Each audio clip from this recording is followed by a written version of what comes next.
Bonjour et bienvenue dans le vlog de mattelweb.com numéro 65. Gaza saigne. Trump lui rêve de casino sur ses ruines. Sa solution pour le conflit, un mélange toxique de cynisme et de profit. Aujourd'hui, on va réfléchir à tout ça. Pas de filtre, pas de langue de bois. Je ne suis pas là pour défendre Trump. Il n'est pas mon héros. Mais je reconnais qu'il a freiné les va-t-en-guerre mondialistes et propose de faire la lumière sur ce qui s'est passé en 2020. Cela dit, c'est un pragmatique qui aime le fric et je n'ai absolument aucune illusion sur lui. Mais Trump ne sort pas ses idées de nulle part. Il puise dans les pages les plus sombres de l'histoire.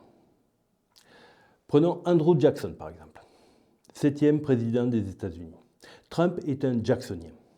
Jackson a signé l'Indian Removal Act en 1830, forçant des dizaines de milliers d'Amérindiens à quitter leurs terres pour l'ouest du Mississippi. Ce déplacement, la piste des larmes, a tué des milliers de personnes par la faim, le froid ou les maladies. Officiellement, c'était pour libérer des terres pour les colons. Si Trump s'en inspire, cela suggère une réelle politique où déplacer une population résout un problème territorial. À Gaza, sa solution semble suivre cette logique. Les forts dominent, les faibles disparaissent. Mais Jackson n'est pas le seul fantôme que Trump convoque. Il y a un parallèle encore plus glaçant qui résonne dans son plan.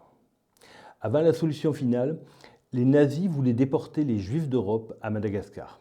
Ce plan, des années 1930, visait à expulser des milliers de personnes vers cette île, sous contrôle strict. Il n'a pas été réalisé.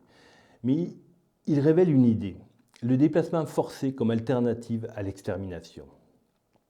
La proposition de Trump pour Gaza rappelle ça. Déplacer les Palestiniens pour résoudre le conflit. Et si vous pensez que ce n'est qu'un délire du passé, attendez de voir ce que Trump a partagé récemment. Une vidéo qui en dit long. Trump et Netanyahou en costard, transformant Gaza en station balnéaire. L'argent coule, les cocktails scintillent. Sur quoi? Des tombes encore fraîches. Stop scène, sociopathe. Une insulte à l'humanité. Mais le pire, c'est avant. Un génocide passé sous silence. Et là, c'est nous qui sommes responsables de ce silence. La vidéo n'est qu'un symptôme. La maladie, c'est notre indifférence. Mais revenons à Gaza. Si j'étais un père gazaoui, rester sur des ruines, sans eau ni avenir pour mes enfants, pour défendre ma terre, ou partir, espérer mieux, mais tout perdre. Un choix impossible. Résistance aux survies. Personne ne peut trancher pour eux. Et certainement que la clé, ce sont les champs gaziers au large de Gaza. Des milliards de dollars contrôlés par Israël. Pour qui cette richesse? Pas les Gazaouis sous blocus. Ce conflit, c'est aussi une guerre économique. Sans parler de ça, on rate l'essentiel.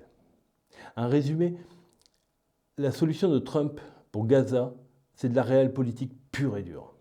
Un mélange d'inspiration historique sombre, comme la piste des larmes ou le plan Madagascar, et une vision impériale qui transforme une terre martyre en terrain de profit.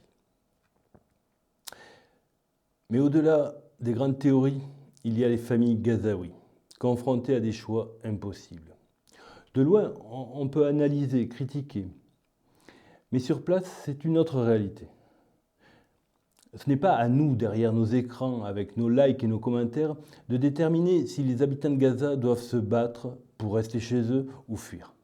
Les Gazaouis savent maintenant à quoi s'en tenir de notre soutien. Dans ces moments-là, vraiment, le choix est individuel. La seule chose qui compte vraiment, c'est de sauver votre famille et de ne plus rien attendre des autres. Je vous remercie pour votre écoute et je vous dis à la prochaine fois.